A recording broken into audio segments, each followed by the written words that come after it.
reached your destination. Pull to open! Yes, and what do you do? Oh, stop saying that. You see, now that attitude is actually very attractive.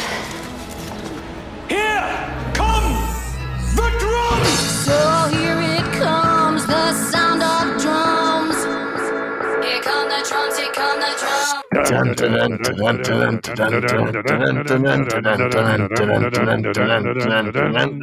Hello, that was the sound of drums, and you are listening to Pull to Open, a Doctor Who podcast that is entirely randomized, where we watch the entire show in random order. My name's Chris Taylor.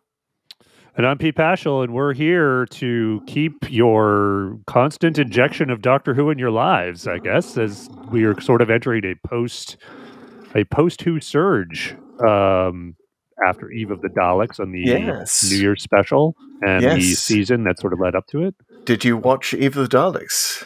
I know, I ask this every week. Yeah, it's our ongoing segment. Is Pete caught up yet? That's a great... Whoa. Sorry, if you can hear the sound of purring, by the way, over the sound of drums, that's because my cat Mowgli has decided to join us on the podcast. He's doing the theme music for this segment, which is cat purring, which I'll let the fans make up what that connection is, but the lead up to the answer is no. I am not caught up yet, but I've made progress. So I am now at I've just finished, the penultimate episode of the season. So it's the one where she's at the division and all the. Well, I shouldn't spoil it for people, but it's like there's some serious stuff that goes down, and there's a very serious cliffhanger. So I'm almost there. I'm 2 away from being. I will say I don't think you're entirely alone. I think a lot of people have had a hard time catching up on this season because either you don't have BBC America, or you don't like the amount of ads on BBC America, or that you can get it on AMC Plus, which I didn't even know was a thing. Oh wow, that's how I did it.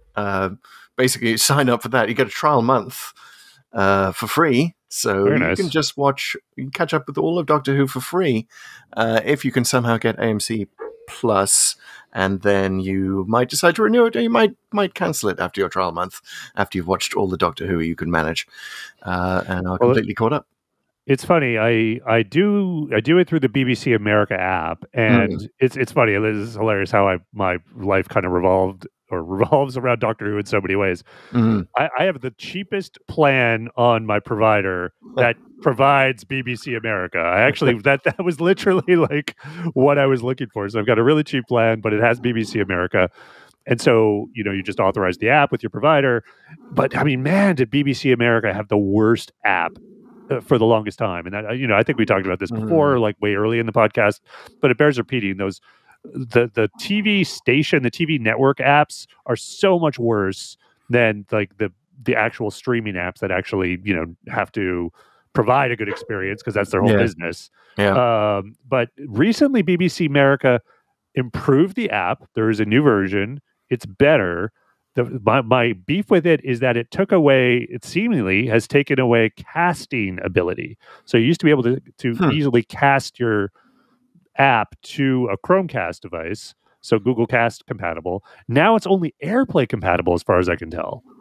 And AirPlay is a weirder, stranger, less customizable technology because it's Apple. Yes. And I find that very annoying. Which is fine if you're entirely in the Apple universe, as I am. But yeah, I understand that there are people out there who have non-Apple devices. Well, even I am in the Apple universe, but it's just that, like, I won't get into it. It's just the way it interacts with my TV. I can't control the picture the way I did with the Chromecast, which I don't know why it's doing it. But basically, the whole soap opera effect. Have you heard of this? No. What's that? Okay, so modern TVs, by the way, this is now the tech review and Doctor Who podcast. Pull to open TV tech information. Indeed. But if you have a TV at a default setting, sort of out of just, you just bring it home and you turn it on, usually there's motion enhancement on by default. So this is usually something that helps with sports. So it's like it's basically the TV's inserting frames in between the frames of the material you're watching. So, which sounds like a very Doctor Who thing to do. Indeed. And so, as everyone knows, film is historically 24 frames per second, but modern technology now allows us to go much, much higher than that. 40 but the problem is, the more frames you insert, the more the motion looks closer to real life and less cinematic. And this is the big problem, because we've all been trained to look at motion now in film, and I think most people want to see that cinematic quality. I certainly do, so I turn off all motion enhancement. But for whatever reason, when I go AirPlay it on my TV, it's back and I can't turn it off, and that irritates me no end. So if anyone has figured this out, please email us at pulltoopenpodcast@gmail.com and let me know, or just comment on our TikTok. Jeez. Yeah, or just leave us a review with the answer. But yeah, speaking of TikTok, you should definitely follow us on TikTok, because we've got a big push for 10,000 followers. How are we doing that, Pete? 10K. So we're pretty close to 3,500. So now that we're doing these pods weekly, well, we'll see, but so far weekly, the progress is a little more incremental, but it's still growing. I mean, there's still lots of people that are coming for each podcast with each video we put up. We're having lots of fun there, but I mean, the dialogue just continues and continues, and we had some fun reaction to our Image of Fendal videos, especially with Tom Baker's era being a little bit more cold, as we identified in that podcast, and the just handing guns to people who want to commit suicide. Monster looked at them funny. I'm still not over that. Yeah, neither are our TikTok commenters. Very well, good. I'm super glad. I feel like we're introducing a lot of TikTok Doctor Who fandom to the classic series. Right? I think we are. Because, I would even go further. We are classic Who TikTok right now. We own that space. Yeah, who else is doing that? And now someone's going to come out of the woodwork and I was going to say now there's going to be a podcast called Who Else, which would actually be a great name for a Doctor Who podcast, and then we can have a Who's on First discussion of like, yes, who else is doing this on TikTok? And anyway, so we're doing well there. Please follow us. Please leave us a review. And with that business taken care of, Pete, should we talk about the episode that we went to this week, or should we do a little previously on Pull to Open? Because so this episode, I'll just say the name of it, In the Forest of the Night, is one of those episodes where humanity entirely forgets what happens to it. And in that vein, I've sort of entirely forgotten where we've been shortly after we've been there. Because I was just listening to our previous podcast on closing time, and had completely forgotten that we'd been to midnight, even when I was listing the shows we'd been to recently. So I'm more of a mind to believe that the human race forgets super easily important things that happen to it. I actually like midnight. We had a great discussion of it, and then it's just kind of erased from my brain. So previously we were at Image of Fendal. Before that we were at midnight. Is that right? Have I got my memory straight? Oh my God! Now I'm okay. So I want to say yes. I think your chronology is correct. So we are in season 3 of Pull to Open. So those were the two Green Death, the two episodes of season right? 3. Yes, it was. Yes. Good. Yeah. So it's an interesting and sometimes bumpy ride. But the randomizer loves Peter Capaldi. This is an ongoing theme on Pull to Open. And so it has taken us to the episode directly before Dark Water / Death in Heaven, which we did fairly early on in our run. So this is... It seems like eons ago. And like you say, I mean, anytime in the show where the Doctor should have known something because of a previous adventure and forgets it, I completely believe that now, based on just what you said. It's like we can't even remember what podcast we did last week. I mean, the Doctor is middle-aged, and he's getting that sort of middle-aged forgetfulness. And I'm sure he often goes into a room in the TARDIS and forgets what he came in there for. Well, you think and we talked about the gap, and we shouldn't rehash it too much, but the 200-year gap for Matt Smith between those two episodes, the God Complex. Between God Complex and Closing Time. I mean, he should have just forgot he was supposed to die. At that point, all right. It's supposed to be done. Hold on. Like, if you just forgot about it and didn't do it, did it happen? That would have been probably a pretty good. I have in my head the idea for a great Doctor Who episode that I'm going to say my new headcanon is that it occupies that 200-year space, which is simply the Doctor really exploring the TARDIS, like not fighting Sontarans in it, not having a journey to the center of the TARDIS, just mapping it, just kind of.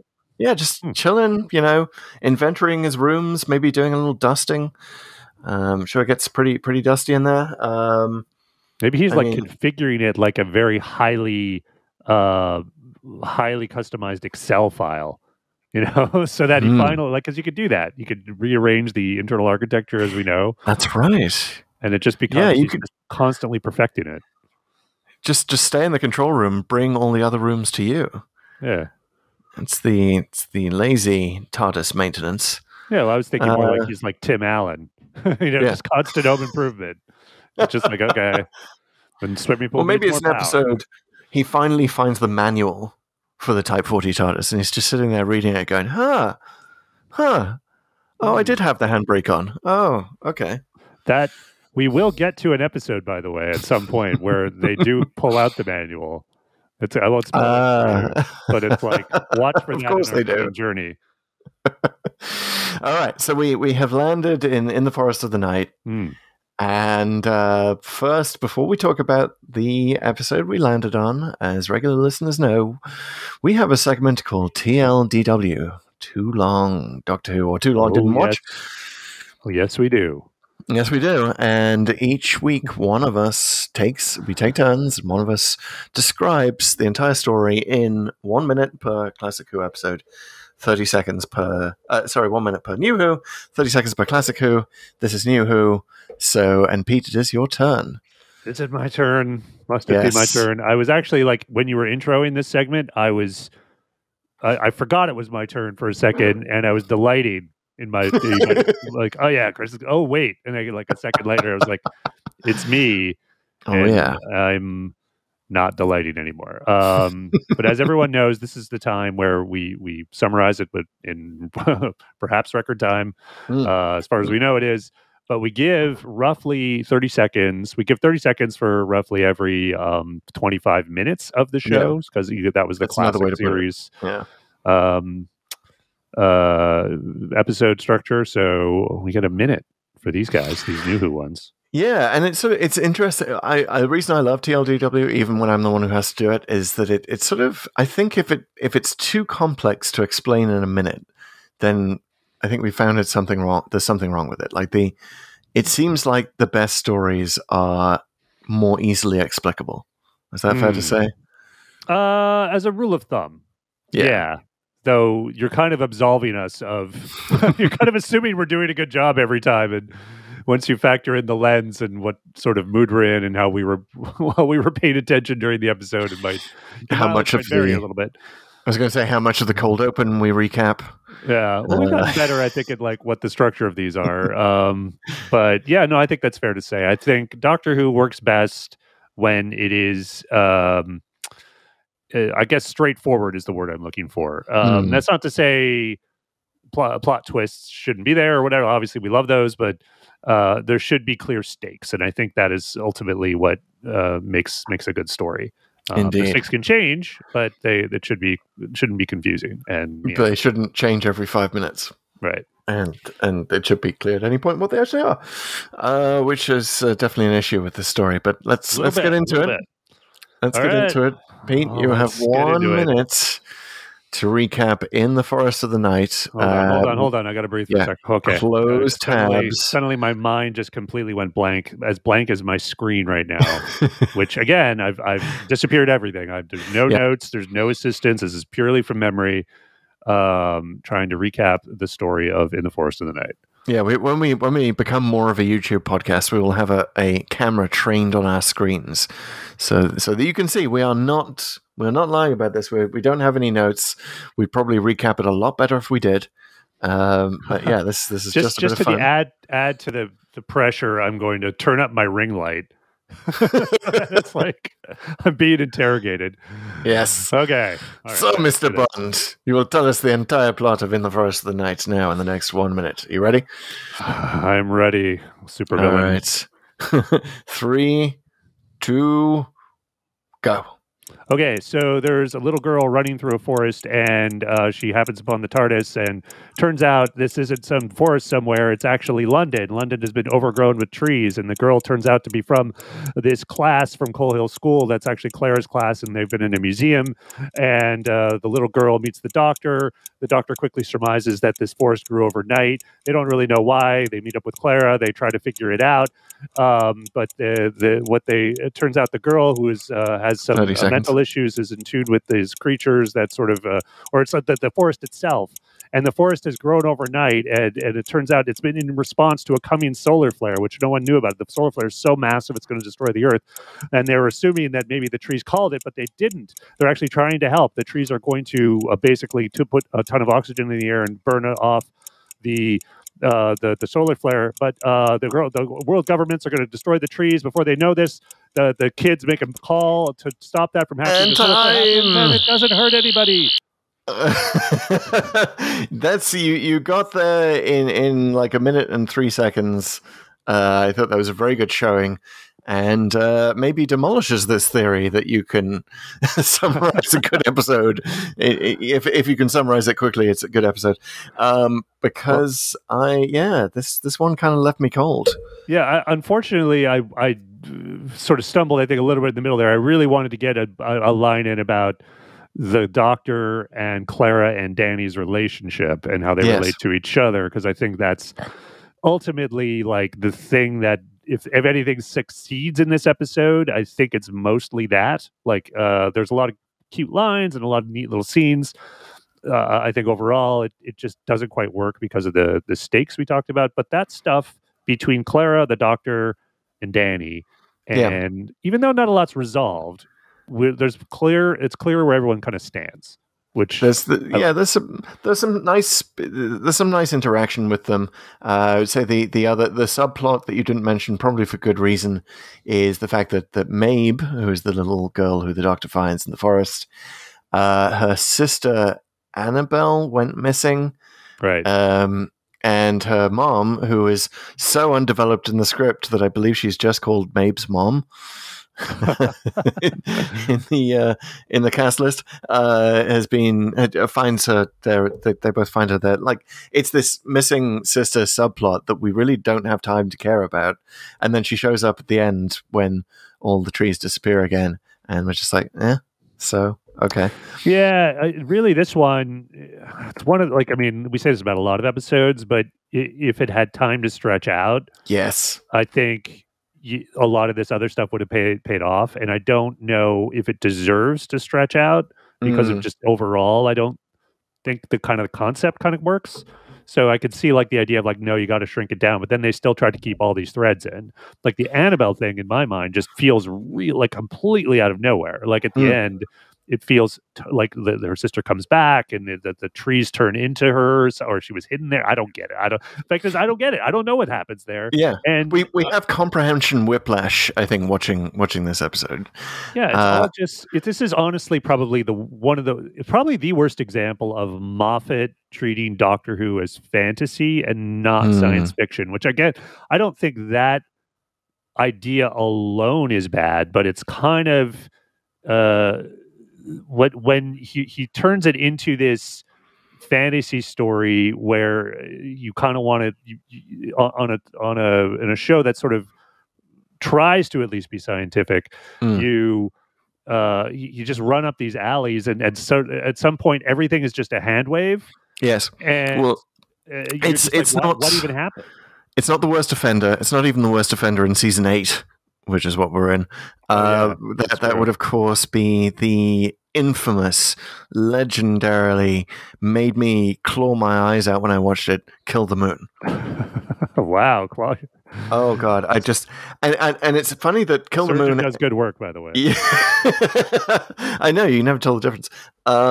Kill the Moon, it just kind of ran together with In the Forest in the Night in my mind, and I couldn't remember which was the one where the Doctor unrealistically polls the entire human race at the end of the episode, or the one where the Doctor unrealistically calls the entire human race at the end of the episode. But they are very similar in that sense, that there's some really head-scratchy science involved. Like, not even, just the hand-waving is not even effective. I remember reading one review that said that this episode was a hand wave at a hand wave. Right. Like, they don't even get close to explaining how this whole thing is supposed to work. I mean, I love the idea. I'll just say this. I love stories about trees. One of my favorite novels of the past decade was The Overstory by Richard Powers, which is all about trees. Highly recommend it. Love it. And by the way, if you know The Overstory, you'll know that the one of the few things in this episode where they could have inserted a little bit of science was to say that, yes, trees do actually communicate. Despite the fact that the Doctor ridicules the idea and calling it Tree Facebook. What was it? Is that what he says? That's a good line. Yeah, Tree Facebook. What do you think they did? They just all got together on share a group message on Tree Facebook? Just so sort of I know that it's sort of, that fits Capaldi's character, but it doesn't really fit the Doctor, because the Doctor will usually believe the most outlandish things and not be very dismissive of them. But yeah, trees do communicate. They spread warnings of predators and disease. They use the mycelial network.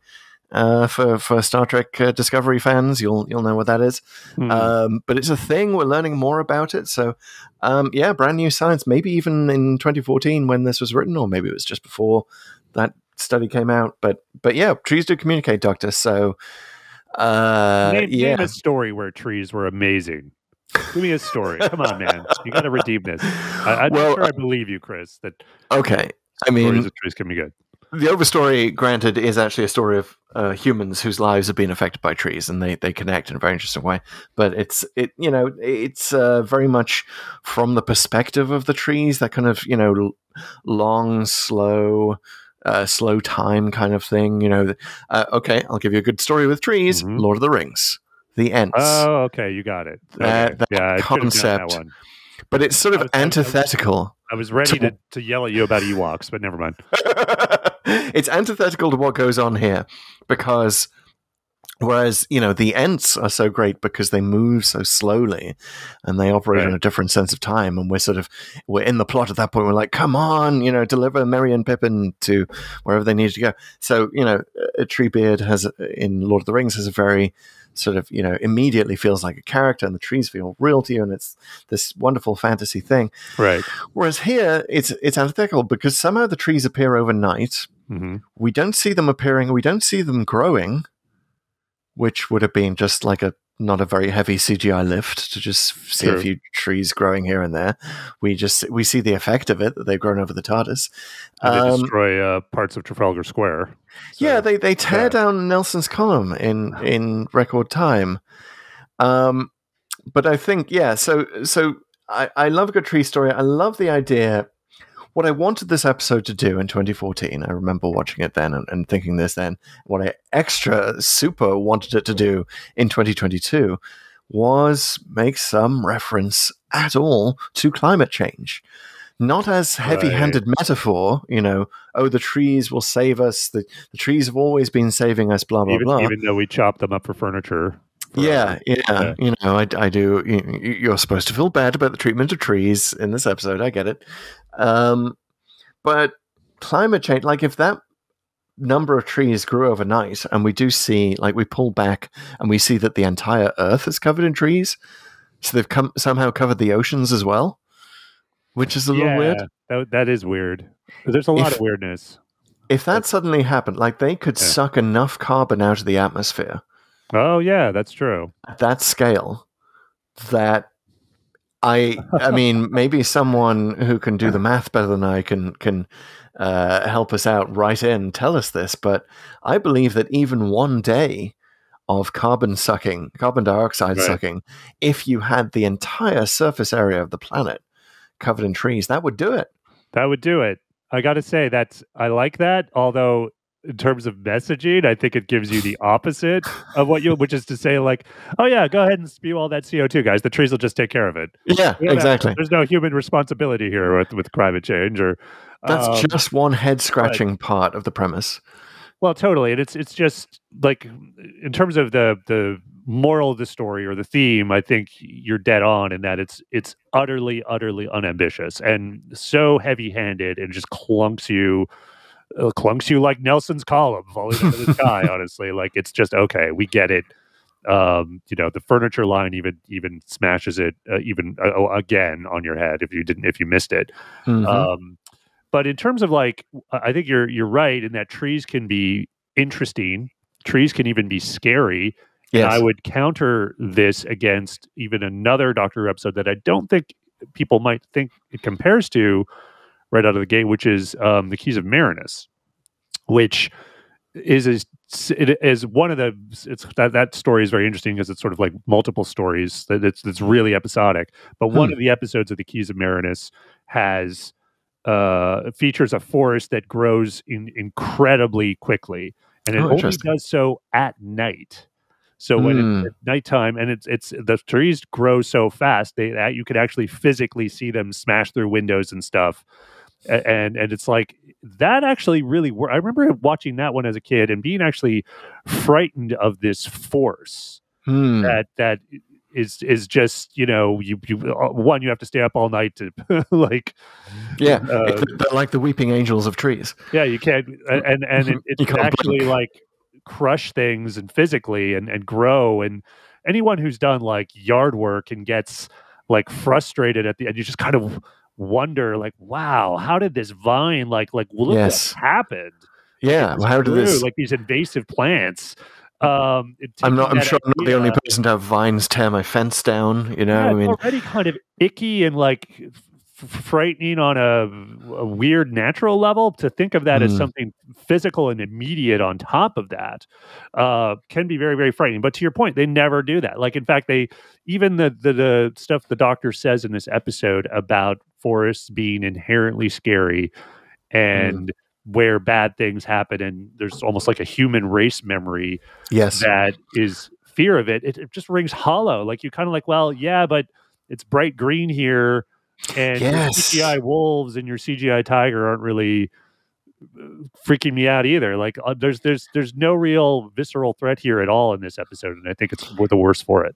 Yeah. I mean, the tiger. First of all, before we go any further, I don't want to, Moffat blame too much. He was the showrunner, but this episode was the work of Frank Cottrell Boyce, who's a writer whose work I love. Everywhere else, I really wanted this episode to be good. Chris. Yeah, so he, I believe he wrote the movie Millions, if you've seen that, about a kid who, I believe Danny Boyle directed it, and it's about a kid who finds £1 million. It's sort of set in an alternate world where Britain had to give up its currency and join the euro. Oh, good times when we thought that was going to happen. And so it's like the last night. So he finds £1 million, and anyway, he has to spend it in one day. Great premise for a film. Really, really cute movie. I believe he also wrote 24-Hour Party People about the Manchester music scene in the 80s. Really solid film. He also wrote the episode later on in the Capaldi run. He did Smile. Okay. The episode about the emoji robots. Not terrible. Bill's second episode. I really like that one. I feel that's an underrated Capaldi. So I don't want to go around saying that this is, I want to give him as much leeway as possible, because I like his work so much, and because it was his first outing as a Doctor Who writer. Well, I mean, we got to give it credit for ambition, at least. Yeah. And I think that's. We were talking about the season of Capaldi, and I think the ambition of the science fiction in this season is it might be what it's best known for, particularly these back-to-back episodes. But in this case, coming just right after Kill the Moon, or two episodes, I think Flatline might be in between. But it's like it's too much, guys. Like, it's really like Doctor Who is supposed to it's supposed to be one universe. It's supposed to make sense. The stakes should feel real, especially when, Earth is threatened. But to do two gigantic Earth-threatening natural phenomenon, sci-fi, fantasy things, well, nearly back to back. Yeah, you're just kind of like, that's not good show running. It's not good show running on Moffat's part to put them so close together. Because you're right. I think we were kind of exhausted by Kill the Moon and wary at an episode that looked very much like it in structure, and in incomprehensibility. But yeah, I can sort of see the path that Boyce went down writing this. Like he came up with that great title in The Forest of the Night, which is obviously from the poem by William Blake, The Tiger. Tiger, tiger, burning bright in the forests, plural, of the night. I guess that's why they had to have a tiger in there somewhere. That's exactly. So you can see the thought process, like, oh, there would be a tiger. And I love the idea that forests, I've investigated this myself in other circumstances. There's a great book on that a friend wrote about the history of Little Red Riding Hood, the story, which has, we know the sanitized version of Little Red Riding Hood. Right. It goes way back into European history, way back, many different versions, all more gruesome and grisly and often quite disturbingly sexual in parts. Wow. Yeah, that sort of sense of there being a race memory of the forest and fairy tales come from that. That's absolutely true. Old Europe used to be full of scary forests, and that is the basis for a lot of European fairy tales, especially usually about little girls getting lost. It's almost always in fairy tales a young female heroine. So the Doctor's totally onto something there, but the production team really let him down by choosing the least scary-looking forest, the most brightly lit forest too. Yes, and we see that it's supposed to be London because occasionally there's a telephone box in there, or a double-decker bus. Yeah, a double-decker bus, but did you notice? I didn't see this. I read about it afterwards. There's an ad for Doctor Who on the double-decker bus. Yeah, I didn't see it either. I read about that too, and I think that's a weird choice. It's referencing itself within the show. The show's never actually done that, right? Well, there was Remembrance of the Daleks where... One time, yeah. But they don't even do it. It's like, time for a new science fiction adventure, Doc... And the TV turns off. So they've got plausible deniability. Yeah. But if you put a poster for the show on a double-decker bus and have it in the background, you ain't got plausible deniability anymore. You are breaking the fourth wall. Yeah, I guess. And it's like, if we want to indulge for a minute on what that's supposed to mean, are we supposed to, like, we could go like, okay, parallel universe, but then what matter? How could that be if... unless you could argue like maybe the whole Capaldi or New Who era is in a parallel universe, or maybe post Cracks in Time. That's what happened. There's no easy explanation like there is for the Dalek Invasion of Earth posters that Moffat wanted to put, or did he actually succeed in putting in Day of the Doctor? I can't remember if he actually did that. I know he wanted to have that. Right. And sort of have the explanation being that this was an American movie version of the Doctor's adventures. Yeah, well, the other thing is the Doctor is in various incarnations in New Who famous, either sort of President of the World famous or like actually famous, a la. Well, this was a timeline that was explicitly erased, which is the Sound of Drums, and he's a legend, and that's how he sort of reverses everything there. So maybe this is one of these just fan groups, there's that too, right? From Love and Monsters. Yes, it's the Love and Monsters team. They've gone on to TV writing. I like that. Okay, that's my new. It could be a play. It could be a stage play in the West End. I'm gonna have to screenshot this now, just stare at it and figure out exactly what headcanon we need around this. But yeah, so to go back to that point. It doesn't feel like a scary forest. It feels like a nice forest. You want to be in it. And that's sort of reflective of the fact that the episode has double standards around trees, which is like the forest is supposed to be scary, but also it's protecting us. Right. And by the way, can we talk about the oxygen airbag? Yeah, we can definitely talk about that. How does that work? So there's going to be a solar flare. The forest knows it, so it appears. and we're told that it's creating an airbag around the Earth. Is that so that there's more oxygen in the upper atmosphere, so it burns off, so it doesn't reach the lower atmosphere? But why would it not reach the lower atmosphere? That's kind of where I kind of go with this. And I don't know. Like Moffat has said, and I'd like him to show his work here, which is to say that scientists said it's plausible or it works. So they ran it by somebody, whether it's him or the writer.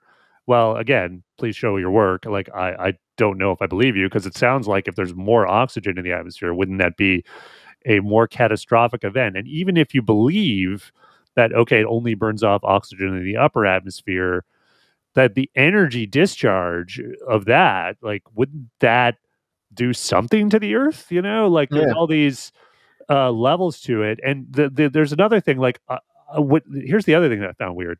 Earlier on in the episode, there's the hazmat team that's trying to burn the trees, and it doesn't work because apparently those trees are, I guess, a little more sentient and can sap the oxygen because the doctor just, again, it's a hand wave, like they control the oxygen. So I thought that was saying what's going to happen is the trees are going to suck all the oxygen out at a key time. Would at least be consistent. Yeah. And I did look this up. There is science that suggests that if you reduce the percentage of oxygen in the atmosphere to, I think, 15%, stuff doesn't burn. It needs to be up around like the 25% level. Yeah, it's I don't know what the exact levels are, but I've definitely heard that is once you reduce the oxygen, things like just can't burn or or they smolder, so like there's no flame. So, and then that is actually, there's a new firefighting technique which is coming online. Not soon enough for California, let me tell you.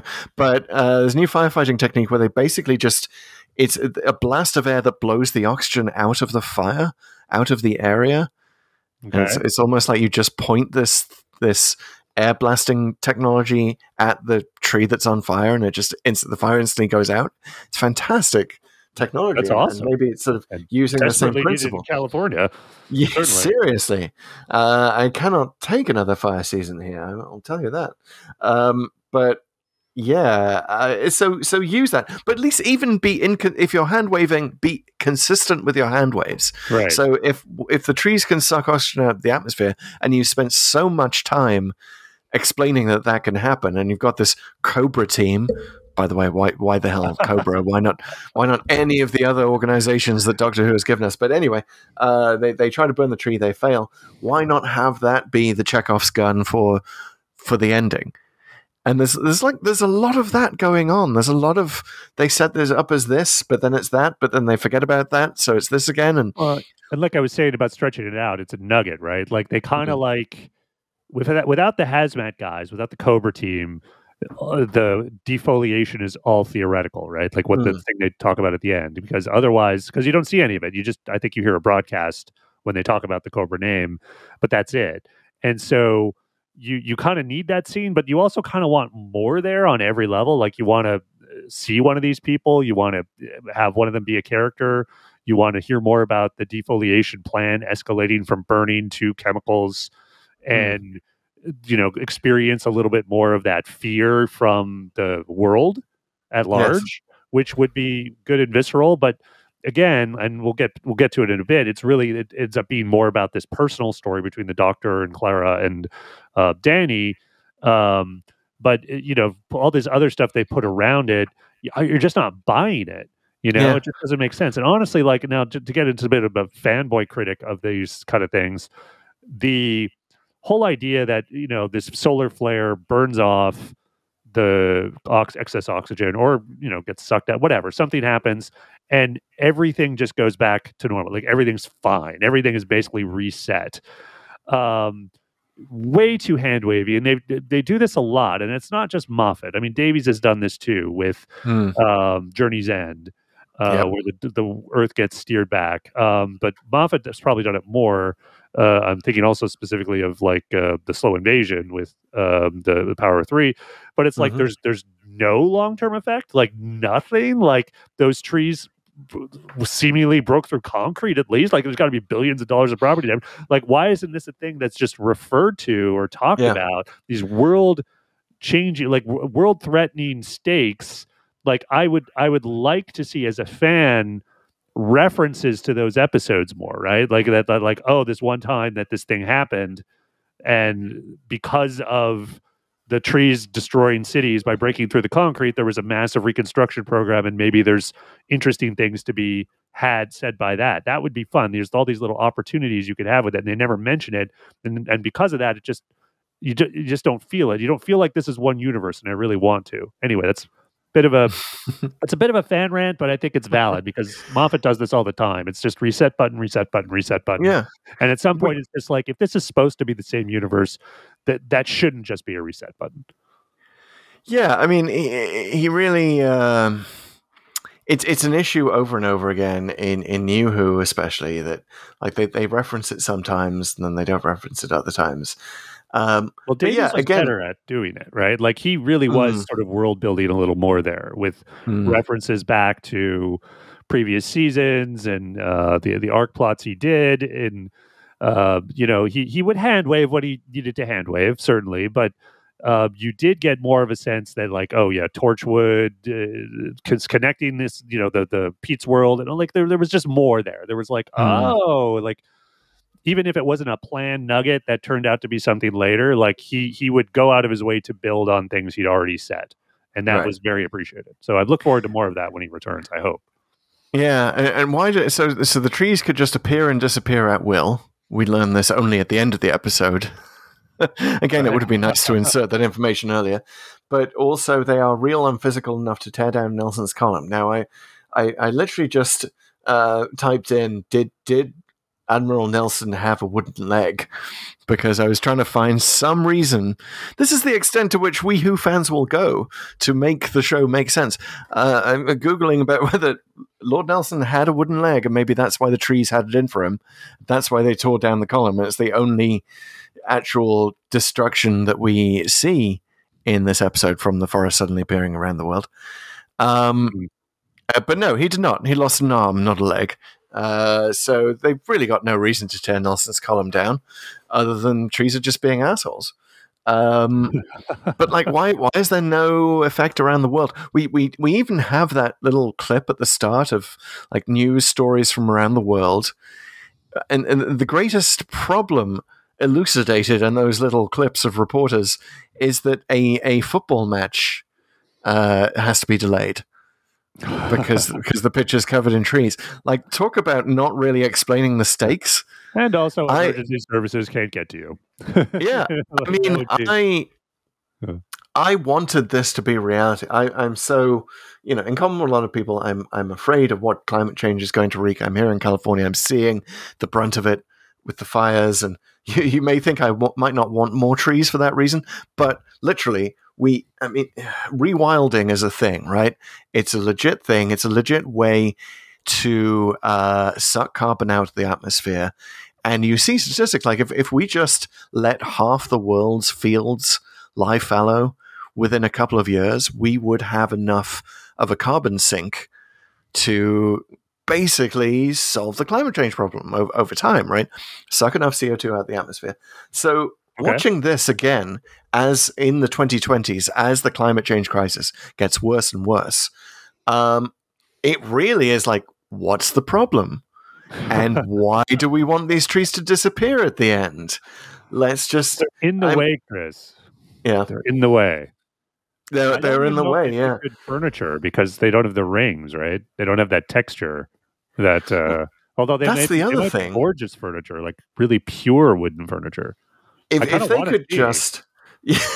there's so much. Also, with that many trees, we could legitimately have a logging industry again, and we could have a furniture, provide jobs for the entire planet. I mean, it's just mention print.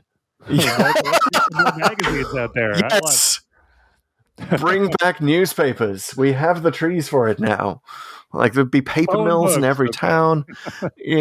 Works. It sounds like a freaking utopia, and then they just go and disappear on us at the end. Yeah, well, do they disappear or do they burned away? I guess it's both. I don't get it. Like, again, it's very hand wavy and unclear exactly what happens. Well, they turn into fireflies, which is again another thing that happens that Mabe, when she's sort of flapping her arms in front of her face, which will get into the discussion of why her schoolmates think she's doing that, but it turns out that she's seeing fireflies, which the Doctor is able to make visible with the sonic, but again, not being consistent because we've told the sonic doesn't work on wood, no moving parts, no circuits. And so he can manifest the fireflies, and those fireflies are the trees. Yeah, I guess it's never clear. Like, it just say we're here and we've always been here, and so they're referred to as the here. I guess. Okay, fair enough. It's a very Moffat name, Mr. The Silence. A lot of weird naming going on in this season. The Boneless, which I actually was kind of cool, but there's naming gone wild.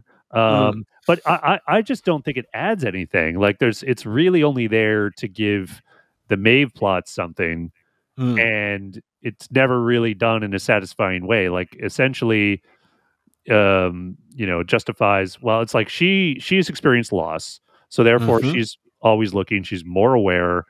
In addition to her mental condition, which apparently, I'm not sure which came first, right? Having the loss, or that she has mental issues, or they just sort of both combined.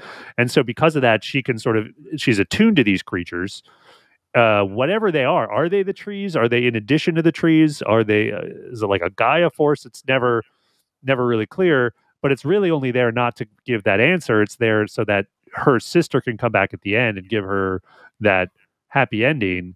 But it all just feels super duper contrived and and you never really feel it. Like, her journey or where she's going, first it's out of nowhere at the end. You're like, oh, okay, I guess. Well, not entirely out of nowhere. She does say at the end of her phone call to the entire planet, Annabelle, if you can hear this, please come home. Right. Which might have, if we'd had any more room to breathe in this episode to care about our character, that might have hit home a little bit more, and it might have been more meaningful when Annabelle does actually return, instead of just, she was hiding behind that bush the whole time.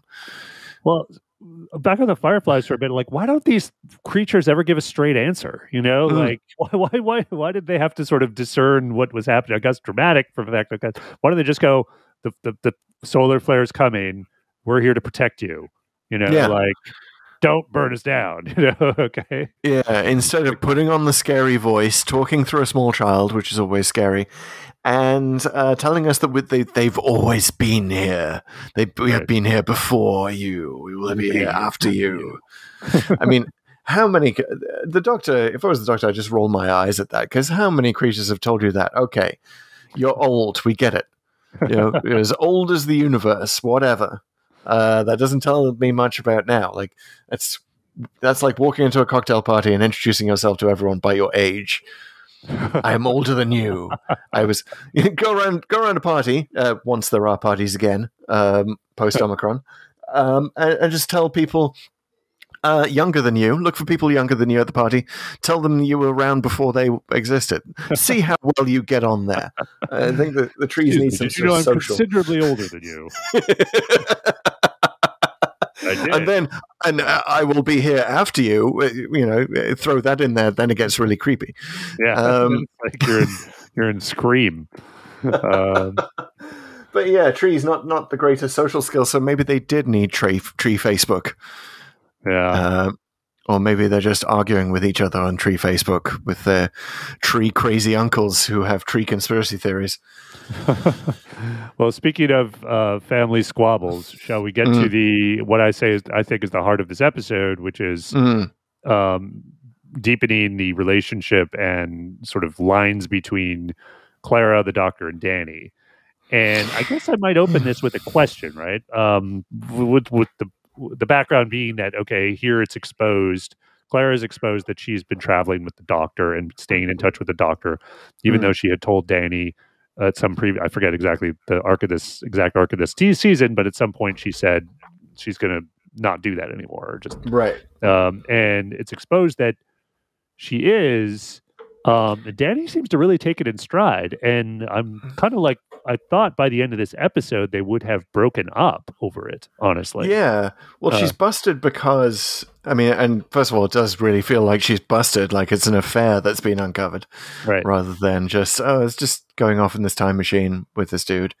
Yeah, and it's actually the stakes in the episode that you feel, right? Like everything else is like whatever, and this is like, oh, okay. She's busted because she didn't do marking. She didn't do mark the kids' homework, which seems like more of a problem on Clara's part. That we know from Time of the Doctor that Clara has used the TARDIS like she uses iPlayer to watch TV shows that she's missed. She's a functioning TARDIS-holic. Yes. Yeah. So you'd think that if you want to be functional, then all the homework and marking is right there in the TARDIS and piles of it, and you should have done that. Especially if you're trying to cover up to Danny Pink. I don't know. I think you're right that Danny Pink. This is a really strong episode for him, and it's sort of nicely cementing his character before he, spoiler alert, but not for Pull to Open listeners, dies in the next episode. So I like that fact. And I like his strongest line in the episode is, I believe, also the strongest line in the episode, where he says, Clara is like, you want to come see the solar flare from up above the planet. And he's like, no, I want to, I was a soldier. I saw too many things. I want to concentrate on seeing things that are right in front of me. Yeah. Which is beautiful. It's a beautiful line, a beautiful sentiment, and really... Not only is it beautiful, I agree with you, that's the best line in the whole... Well, maybe not the best line in the whole episode, but his strongest line perhaps in his whole arc. And it really underscores the line between him and Clara, how different they are, and how different, honestly, their values are, which, regardless of the betrayal here, I think that's the reason to break up. In my view, like looking at this from a sort of relationship analysis point of view, why would you continue to date this person who, as much as you might like them, probably doesn't have your values, and you probably don't want to create a life with them? So again, love is not really quantifiable; it's not logical.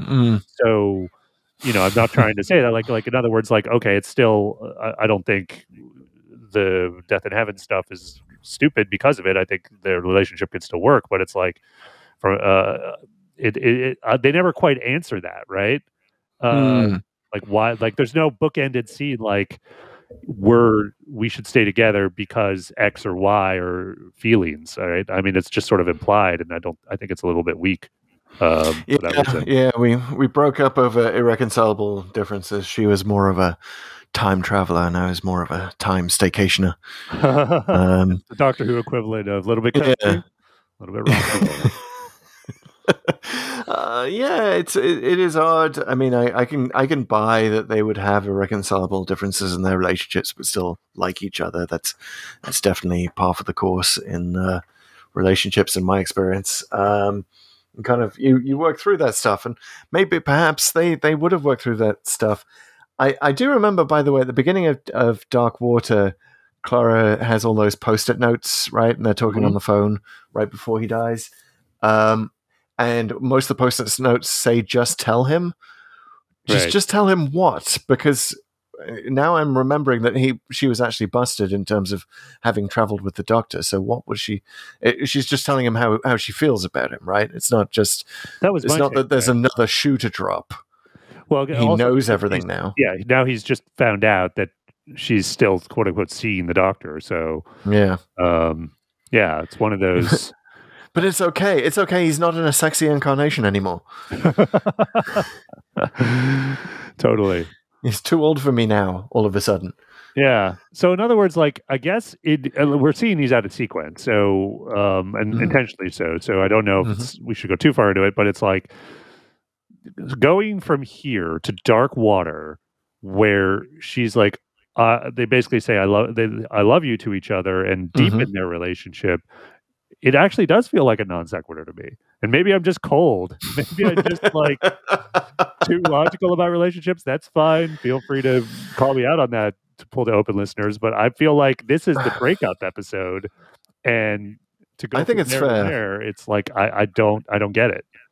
Look, we all have our own deal breakers, and I can certainly see a lot of Doctor Who fans agreeing with you, Pete, that a deal breaker should be you should want to travel on the TARDIS if you get the opportunity. Yeah, I mean, Rory came around. Yeah, I mean, who wouldn't? Yes, I get that you're a soldier and you want to focus on things that are right in front of you, but actually, in the spirit of the Forest of the Night, I'm going to now say that was a bad line because the TARDIS is right in front of him. If you want to focus on things that's right in front of you, this impossible time machine, it's right there. Why not focus on it? That could have been the counter. That's a good line. We should have edited that script. Yeah, Mr. Zen, Mr. I want to be mindful of everything in my immediate frame of reference. How about that bloody police box?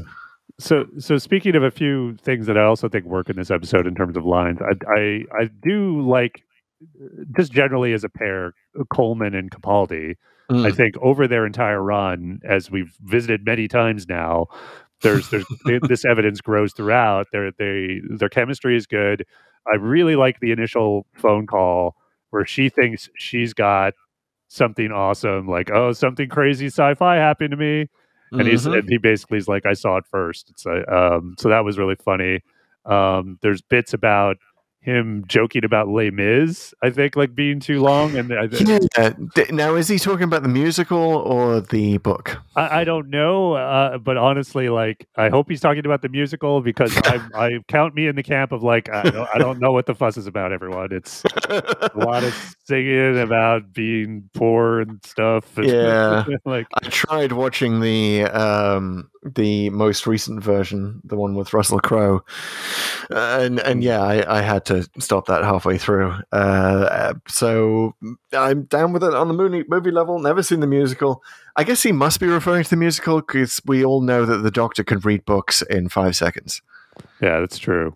So, and he's probably hung out with Victor Hugo, so I'm sure, he should really have specified that he meant the musical. Yeah, and should have dropped a few more names and talked about how he tried to talk him out of certain things.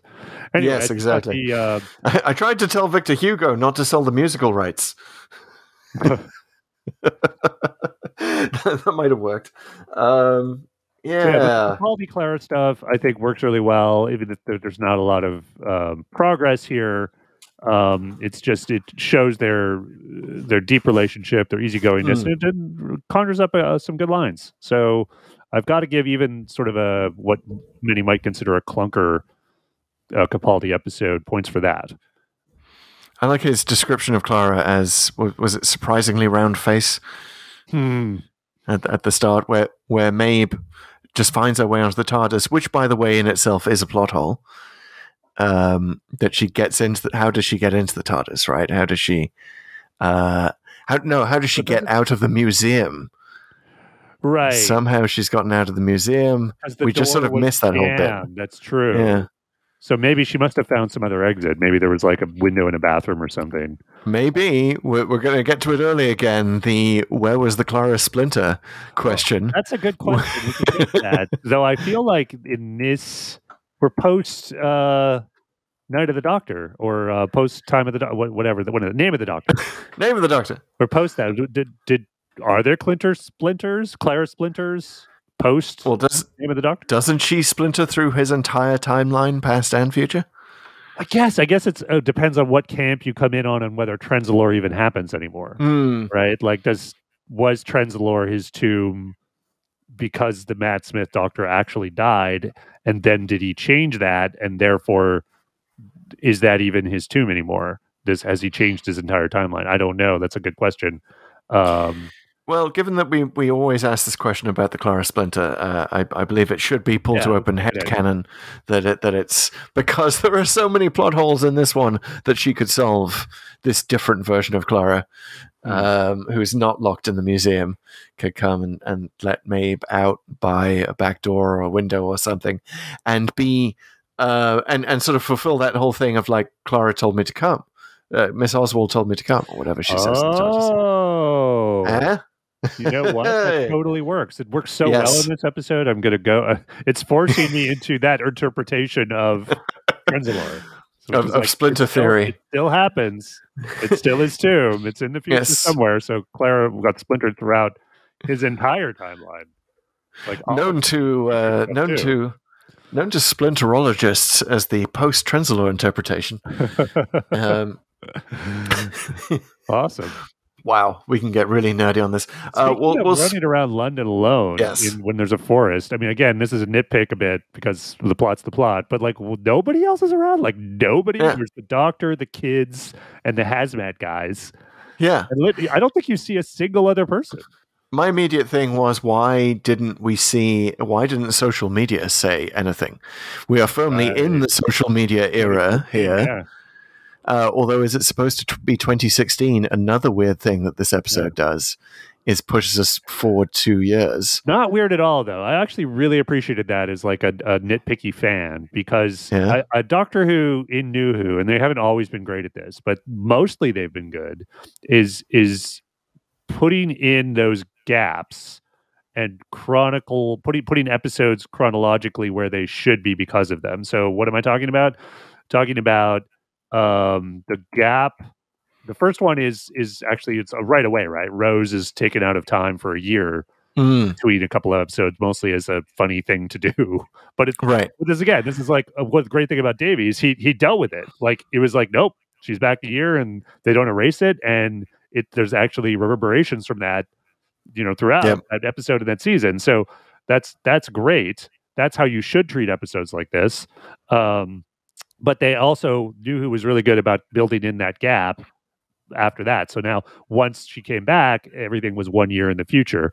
And there was another one in Matt Smith. I actually mentioned it earlier, the slow invasion, which took like a year. And there's been like a couple of others. So generally, what they did with Capaldi was, when they did refer to the present day, they typically were like plus 2 years. So it's never explicit. Which is good. I think you to make sure people can have different interpretations of things. If you don't want to lock your thing into a date, you shouldn't. But because he mentions like, plant something, and in 2016 it's this. So is that definitive? Does it mean it's 2016? It could be. I mean, why else would he say the year? But it is like, it gives you enough ambiguity that if you really wanted it to be 2014 or 2018, you could. So anyway, that makes it even more of the social media era. Totally. And that perhaps would have been a better use of that scene at the start. Instead of seeing reporters around the world, I'd love to see sort of, shaky cell phone footage of trees appearing overnight. And then that would leap that hurdle that I'm just not believing that nobody saw this happen.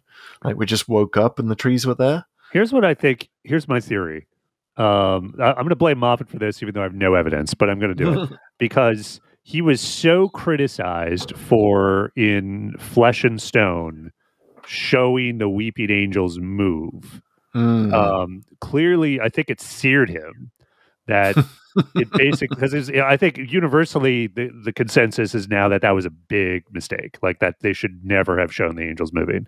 Right. And I think that's very clear from the most recent Angels episode, Village of the Angels, where there's even some opportunities to do it, I think, and they never show it.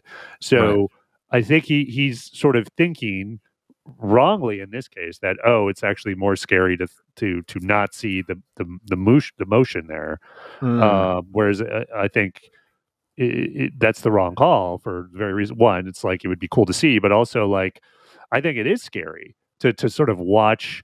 It's almost like a creature emerging, like to watch a tree suddenly grow or like come out of like familiar yet unfamiliar. Like it would be really, really terrifying on some level. Yeah, and plays to our deep dark fears of the deep dark forest. Have you ever seen those like hyper accelerated time lapse videos of nature? Some of them can be really awful, like in terms of like visceral experience. So like I remember once one of these nature documentaries, they showed a dead carcass like getting overrun by bugs and decomposing and eaten away in seconds, and you're just like, like seeing it done that quickly, like seeing this natural thing accelerated, you're just like, ugh, like it just shakes you on a visceral level. Yeah, I really would like to have seen a version of In the Forest of the Night where we don't have the bad CGI tiger and wolves as the villains. I know you kind of have to go there if you're going to the poem The Tiger, and that's where the thought process was. But what if the forest itself was kind of indifferent to humanity instead of trying to protect us? What if it was the forest trying to protect itself? Yeah. From the solar flare, and we just happen to be in the way, and then you could have the forest being a bit more evil, and maybe some creepers growing around Clara at some point, getting that classic Who thing of, oh no, I'm trapped by this, I'm entwined in this in these leaves in this branch. You could have much more of that instead of having the forest be nice. And you could make it even like, if you thought about it, I'm not sure exactly what you'd have to workshop this on, like, it's not just the forest grow. There are slightly more specific things they need to do, like maybe blot out all the buildings or get to a certain height so that for their plan to work, which gives the forest goals that they get. Like, seriously, like, so, like, if we get away and we don't know what those goals are, there's your danger. Right? So Clara isn't necessarily working against the trees, but she's in the way, gets tied up or something, and they have to fight the forest, and then it becomes this interesting physical conflict too. That would be a good episode. Good job, Chris. Thank you. Again, big finish. Call us. Now, it is weird because despite this being a fantasy notion, they do want to throw in references to real world things, and one of them is the Tunguska explosion. Am I pronouncing that right? Famous asteroid impact, the largest recorded in modern history in 1908, where it landed in Siberia. Oh, yes, right. And the Doctor said that should have knocked the Earth off its axis or something? Yeah, he implied that would have been another world-shattering thing. Which maybe I think he literally says it would have knocked the Earth off its axis, which is just this. That is kill the moon physics right there. That is an asteroid impact cannot knock the world off its axis. I mean, it would have to be significantly larger, but we've been hit by asteroids all the time, and it's not just that the trees provided a soft cushion. It's basically like when you're boxing. You're training in boxing and someone has one of those super thick catcher's mitts that you're boxing into. It's like they decided to do that. Yeah. Again, I can see how he got there because I'm just Googling it now, and I noticed that there's a very mysterious aspect of that asteroid, which is that it didn't leave a crater. Those trees.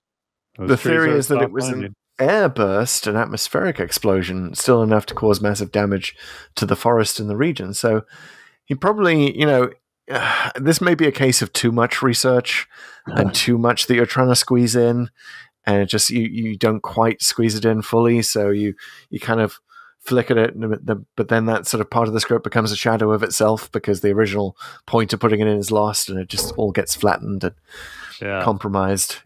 I've got it. They bounced off. The trees were that thick. So that's why there's no crater. They created an airbag and it just sort of bounced off the surface of the Earth.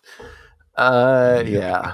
I mean, you'd almost think they'd go there, right? Given these ridiculous moon creatures and this forest, it's like, sure, why not? It bounced off the Earth. But they tried to work it in. I mean, does it work any worse or less, more or less than the rest of the episode? I don't know. But yeah, I think it falls apart under any scrutiny. It really does, which is unfortunate. And it's interesting. So do you have any theories on why the randomizer brought us here? Well, it's a good question. I had one, and it's gone right out of my head. No, I think. Well, I got one. I can fill time with one. While you think of that, but I think that it's been on this whole kick since the God Complex of asking the question. I've mentioned this before. What makes scary villain, and what, like, the villains have been getting more and more minimal in the episodes that we've been visiting, from the super cute Fenderline to the super cute Cybermat to hear in this episode really no villains at all, or the villains are fireflies, or the villains are wolves and a tiger that you see for a minute.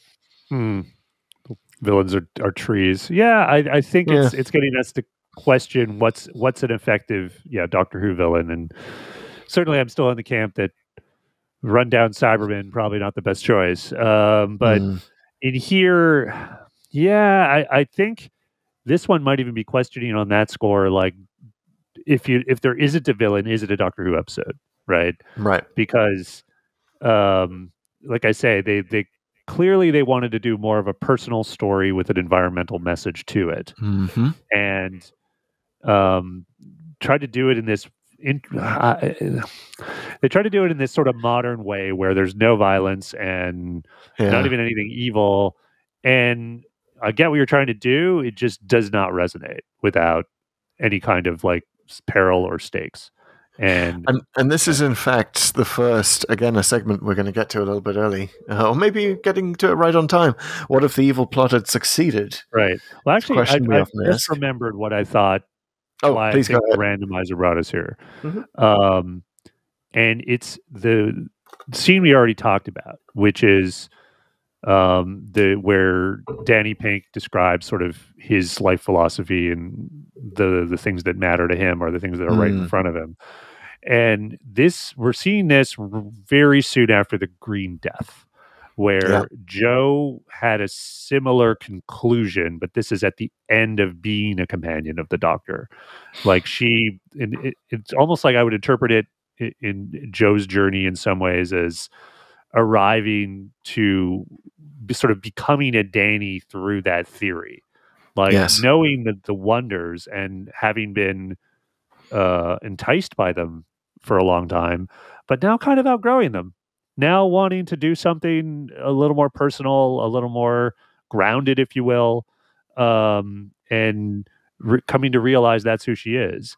And I think that's kind of what this is. I think if there's a reason, it's sort of not. We might have been a little harsh on Danny, or I might have been earlier, but I'm not trying to be. I never wanted to be. I think that is. I think his philosophy is very, very good. And I think as much as you might want to, indulge in your planet desiring instincts all the time, it's probably ultimately not a good idea. And I think that's a good message, honestly, even for Doctor Who fans who are like, this is a great escape, and I like watching it, but should I binge it every single day of my life, every day? No, that's probably not a good idea. No, don't do that. So, that's watch it once a week, like us.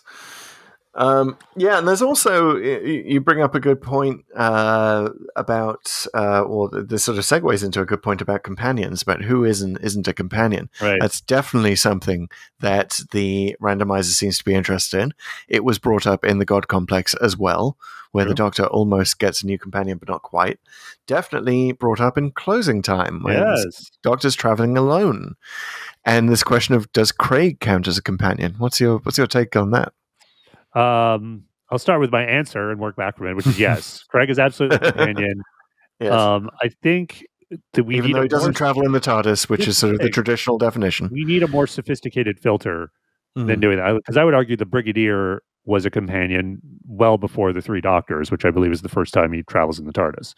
Right. So I'm not quite sure what the common standard is. I'd have to think that through a little more, but Craig is everything his companion's supposed to be, which is that he helps the Doctor. He recognizes, remember in that episode, that he is safer around the Doctor, and they just kind of get each other and need each other. And so Craig, in my mind, completely is a companion. And certainly if we're counting Adam Mitchell, who literally only did the one thing of traveling in the TARDIS and never connected with the Doctor on any level, other than being kind of a nuisance and screwing up things.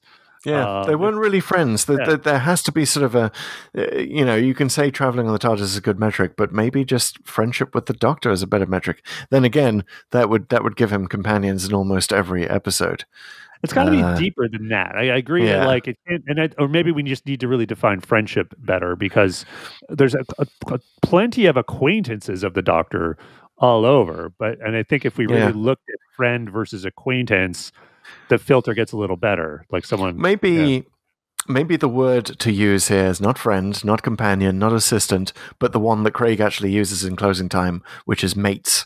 When you've had more than one adventure with the Doctor, you're kind of mates. I also like using that word because it reminds me of the whole mishearing that Donna does when Donna starts traveling on the TARDIS. You just want to mate. You're not mating with me, sunshine. They had such good chemistry, and that's a very memorable line. But Craig was absolutely a companion. But getting back to this episode, is Danny Pink a companion? Because he's traveled in the TARDIS. Yes, but he and the Doctor definitely have a strained relationship. Strained and strange. I never liked the Doctor calling him PE. Yeah. Never. I don't know why they ever did that. Honestly, never felt right. He's clearly making fun of him, and even putting aside the potential racist connotations of that, like I'm very like, it's just being a dick, man. Like, why are you doing that? And the Doctor doesn't do that. He doesn't like, and certainly, like I get that they were trying to make the Capaldi Doctor kind of a bit more of an asshole, a bit different, and a bit in the thick of it ish. It's mean to Danny, it's mean to Clara, and it's mean to PE teachers. Yes. Okay? Like and to math teachers. Yeah. Which is what Danny actually is. And he's a good math teacher. Yeah. Leave teachers alone, damn it, Doctor. You're a teacher yourself. You really, that's basically been your function. Yeah. I mean, this entire time. I think they were trying to do a thing with that to maybe close the book on it a bit, is that sometimes it's kind of a charming in-joke when someone sort of gets their name wrong and it just becomes the thing that they call them. And I for whatever reason, this is rocketing to the front of my brain, which is the first season of Remington Steele, where there was a secretary called Miss Fox, Bernice Fox, and like the running joke was that Steele, played by Pierce Brosnan, would always call her Ms. Wolf. And it was just one of those things, and it was just kind of a funny thing they had at some point, right? Like, and it's clever. It's not demeaning. Yeah, exactly. It's not demeaning. I think that's the thing, and I maybe this speaks to the Doctor's, I don't know, his social awkwardness. Maybe he doesn't understand the difference between the two. This particular incarnation, anyway. Yeah, Clara just really needed to write it on a note card for him.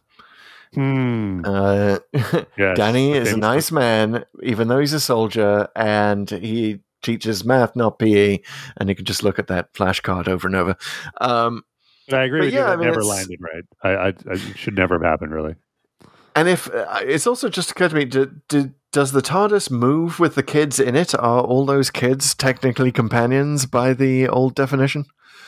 I mean, I don't know if it was the old definition. There was obviously always a filter of some kind, because it'd have to be like between episodes, right? Yeah, because it's like there's Scott in Earthshock, and his soldiers all get so the Doctor's definitely transported people, even Einstein at one point. So is Albert Einstein a companion? Probably not. So there's kind of like, I think between, if it is just the TARDIS filter, then I think it would have to be between episodes. Yeah. He leaves with you at the end of an adventure. Right. And you are mates. Right. And you're mates. Which would remove Adam from the list. Yeah. It seems to be the most common problem with that definition. All right, so we've solved that. Yeah, I'd remove the TARDIS requirement, and Craig is 100% a companion. Into it. Yep. Let's everyone adjust your spreadsheets. Now we've done that. Let's talk about what if the evil plot had succeeded. Yeah. Is there an evil plot in this episode, or is this the very first pull to open episode where we have to say there was no evil plot? Wow. This is a thinker. I'm going to go with there was no evil plot. Yeah. There isn't. The trees could have been evil. They didn't. They saved us. Nobody was really plotting. Not even the Doctor had a plot, except maybe sort of leaving. Yeah. But then ultimately the solution is do nothing. Yeah. Yeah. So It's just a thing. The trees get another reason ring. why this episode seems strangely inert. Yeah, exactly. Even though it's supposed to be the highest stakes, you'd never ever buy it. Yeah. Yeah. What if the evil plot had succeeded? Well, maybe that football match wouldn't have gone ahead. I guess, okay. If we really want to do this, the evil plot is the world government's burning down the trees before they have a chance to save everybody, which maybe that evil plot succeeds in the far future when Earth is devastated by solar flares. So they, as the Doctor says, this is dismissed as a fable, which is like, oh, okay. I guess no one took a single picture. This is like the hand waving of the monks again too. Yes. So that if that evil plot succeeded, then the solar flares happen. Depending on when that's supposed to happen, either 1,000 years early or like 10,000 years early. Isn't it? It's the arc in space where we're told there's been a solar flare, right? And so the dating of that story versus the Beast Below, which also seems to reference it. Like there's some debate: is it the 30th century? Because the arc in space was actually way further out than the 30th century, and they went back to the 30th century, which is when sort of Revenge of the Cybermen is, according to sort of timelines. So presumably sometime around the 30th century, Earth's population decides that we do want to burn all the trees down, and they get past the no oxygen problem, and then they get killed by a solar flare. So that's an evil plot, and it succeeds, I guess. Yeah. I mean, I guess we could say that the evil plot does succeed, just later. But if it did succeed here, basically what happens is what Clara predicts, which is that everybody dies. The Earth is devastated early. There aren't any colonies out there. So it's the end of the human race, except for whoever the Doctor saves or who might be off planet. It would have been really nice to have that defoliation thing explored a little bit more, right? And have it be the main threat of the episode instead of something that's just mentioned in 30 seconds. Because that would have been a great opportunity for Danny Pink to draw on his military knowledge and talk about Ancient Orange. Oh, and the horrors of Vietnam, right? That's would be a nice reference to throw in there. That's what dropping all that Agent Orange was about. It's about defoliation. And you know, the Doctor could have mentioned it. You know, you lot don't have a great track record. Wow. With defoliation. Yes. That was once a Capaldi episode, I bust out my Scottish impression. Capaldi on Scottish steroids. He's like, had like 6 haggises. Oh, I'm Scottish. I can complain about things. Yeah. Sorry. Sorry, everyone in Scotland. I do apologize. You can take your hands out of your ears now, Scottish listeners. Yes. Sorry, Stephen Moffat. Sorry, Karen Gillan. I just we'll edit it out. It'll be fine. Fix that in post. All right. So is there anything left to say? Well, it's just like about In the Forest of the Night? Evil plot succeeding in the future depends on everyone forgetting about this, and I felt like that.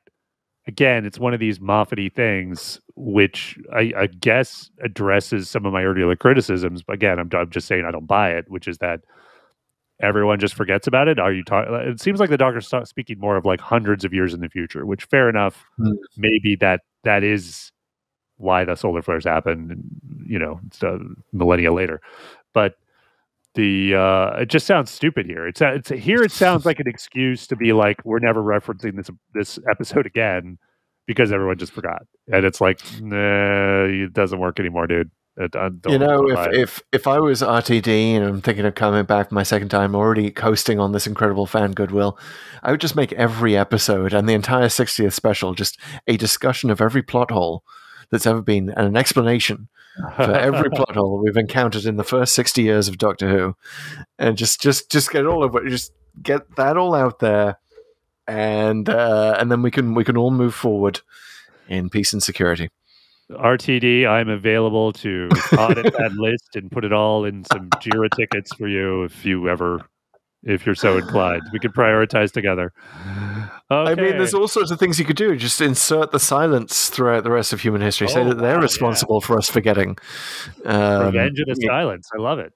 Ooh. Again, Big Finish, call us. Yeah. Wait, Revenge of the what now? Weren't we just talking about something? I don't know, man. Yeah, I think we were just talking about it's time to find out where we're going next. We can't look back. Yes. We got to look forward. We can only go forward in our randomized TARDIS here on Pull to Open. By the way, great episode for the Pull to Open sign. Yes, yeah. I have to say it. Yep. A lot of close-ups. Wow, it really had its time to shine. Yeah, for the longest time, it was officers and cars respond to all calls until it was updated to urgent calls with actually restored. That was the original wording with in the Whitaker era.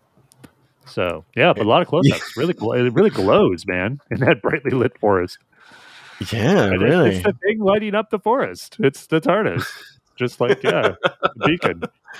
Yeah, no wonder the vines wanted to creep all over it. All right, so it's time to activate the Pull to Open randomizer, which is composed of the Pull to Open executor on the Pull to Open Codex. I have the executor, you have the Codex. What are these things, you say?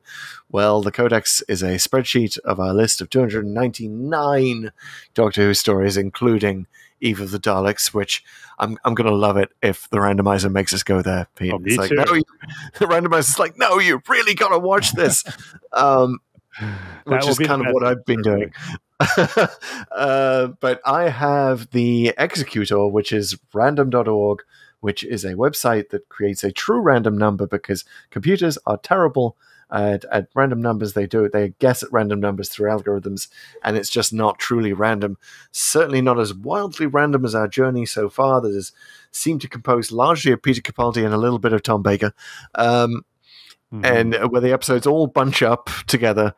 So you get the episode just before the episode where we were at, a month earlier, and it's bizarre. Anyway, I have entered the numbers 1 and 299 into random.org. Awesome.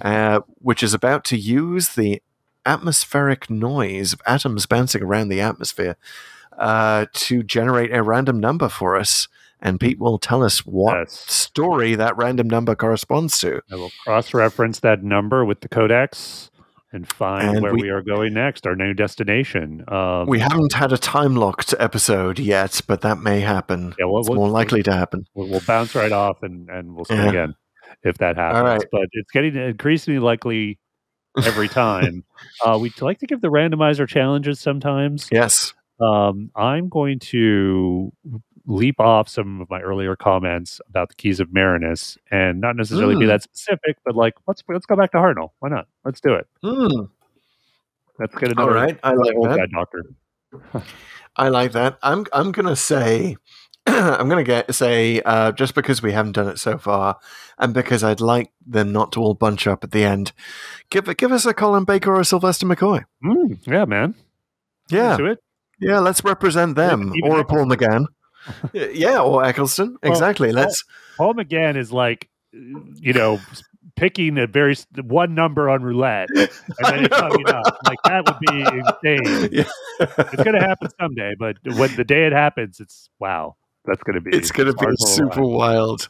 Yes, give us a 6 through 9 randomizer. It's going to be our equivalent of the what? Where was Matt Smith going in closing time? The thing? I don't know what it was. Exodor. The something of Exodor. One shot in a lifetime. Yep. All right. Here we go. We're ready. You want to give me a countdown or a wheezing TARDIS noise? Let's do both. Although one will be in post. All right. Ready? Yep. Oh wait. No wait. 3, 2, 1. 197. You're 97. Okay, I think we're still in New Who. Yeah, we are. 197. Oh, wow. The Silence in the Library, Forest of the Dead. What? Another forest, Chris. Whoa. Forest to forest. Forest to forest. Never let us say that the randomizer is actually just a completely random connection of circuits. It is for real. I don't think anyone can doubt now. I am now going to start my randomizer-based religion. Yeah. Seriously, what are the chances? I'm going to do a quick I know. How many forest episodes are there? That's a great question. Are you able to? You're able to search that? Forest of the Night, Yeah, no, just the two. Just the two. Wow. We went from forest to forest. Burnham Wood became Dunsinane. Wow. That's amazing. Okay. Well, we'll be back with exploring yet another forest of a different kind, and also the first appearance of River Song. Well, unless you count Closing Time, where she was in it at the end. But I like it that we saw Dr. River Song graduate, or her postgraduate version. Right. I guess first appearance of the show, but yes, not the first appearance here. Not on. Now we're going to see.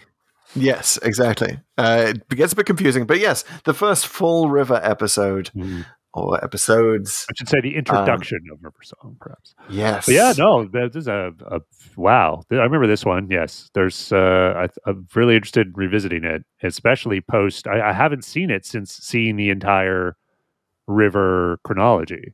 Right. So it'll be interesting to feel how those scenes hit. Knowing all that stuff now.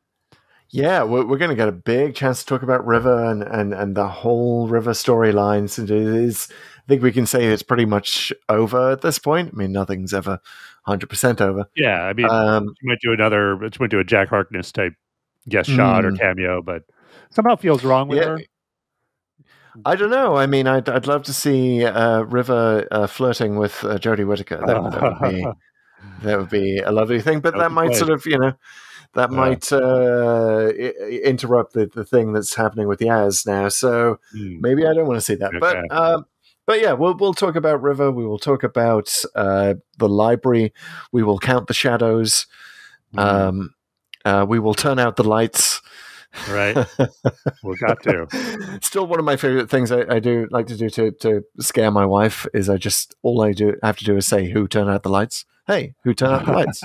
Hey, who turned out the lights?" That's awesome. And love that. Yeah. But yeah, good moments. One of the strangely, I don't know, compelling catchphrases of various villains. Doesn't hit quite so hard as Exterminate, but we'll get there. We'll get some new catchphrase measuring device that'll give us a good readout. Well, looking forward to the next podcast. That's what this is, everyone. You're listening to a podcast. It is called Pull to Open. If you have not yet subscribed, please subscribe. Hey, if your friends and family haven't subscribed, please ask them to subscribe. Please get the word out about the show. But actually, the best way you can do that is going to your podcast service and leaving us a review. Reviews really, really, really help us spread the word, reach more people. Please leave a review. Again, we don't really want to tell people what to rate, but those 5-star reviews, oh yeah, we really love them. We'd love to see more of them, and we'd love to read them out here on the pod. So please subscribe. We're available at where you find all the good podcasts. Follow us on social. As ever, we are on TikTok at Pull to Open. We're uploading stuff daily there now with more and more videos every day. Lots of good discussion. It's super fun. Check us out there if you haven't already. We're really trying to push to 10,000 followers. So we're going to get there. And we can only do it with your help, though. Keep watching the videos, keep liking them, and keep telling your friends about it. We're also on Twitter and Instagram at Pull2Open63. We got plans to do more there, so stay tuned there. And just drop us a line wherever you encounter us. Indeed. All right. Looking forward to talk about the Bastion Errata next time on Pull to Open. We'll see you then. All right. Watch the shadows, guys. See you soon.